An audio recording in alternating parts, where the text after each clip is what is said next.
quarentena. Porque aqui as dicas não param. E hoje tem mais dica? Tem. Hoje é dica de matemática. Fala galera, professor Rei aqui. Seguinte, vamos trabalhar um pouquinho sobre função do segundo grau, especificamente sobre as suas raízes. Só lembrando, uma função do segundo grau é aquela função do tipo f de x ou y igual a x² mais bx mais c, onde os seus gráficos são parábolas, ora com concavidade voltada para cima, quando A for positivo, ora com concavidade voltado para baixo, quando A for negativo.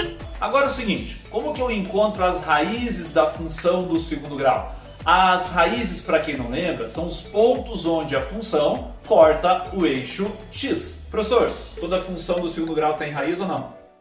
Toda função do segundo grau... Não necessariamente.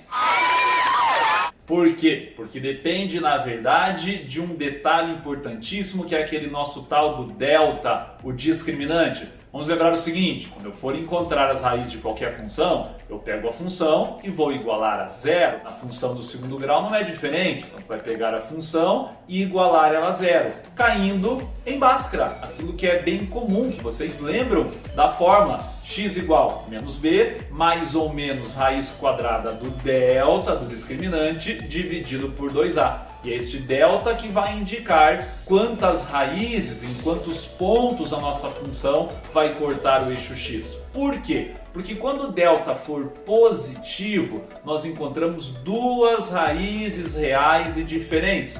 Quando o delta for igual a zero, nós encontramos duas raízes iguais. A gente fala que o x' é igual ao x duas linhas. E quando o delta for negativo, a gente não tem raiz dentro dos reais. Tu pode até encontrar e pode até muito bem falar que são raízes imaginárias, mas no estudo de função, o nosso conjunto máximo passa a ser o conjunto dos reais. Para que vocês guardem bem essa ideia, observe a tabela que vai aparecer aqui, em algum lugar, não sei, na tua tela vai aparecer a tabela. Eu vou dividir em duas situações.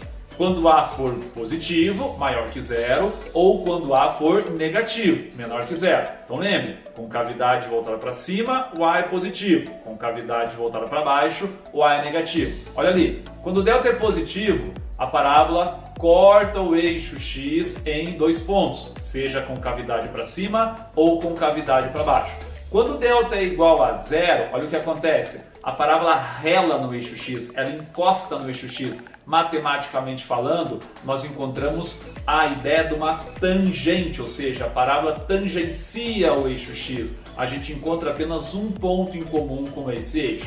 Agora, olha o último exemplo, quando o delta for negativo, não importa se a concavidade é para cima ou para baixo, a parábola não encosta no eixo x, porque não tem raiz real. Então ela fica totalmente acima do eixo x ou totalmente abaixo do eixo x. Estar totalmente acima do eixo x significa que a parábola admite apenas valores positivos, ou totalmente abaixo do eixo x significa que a parábola tem apenas valores negativos. Vamos pegar um exemplo para finalizar?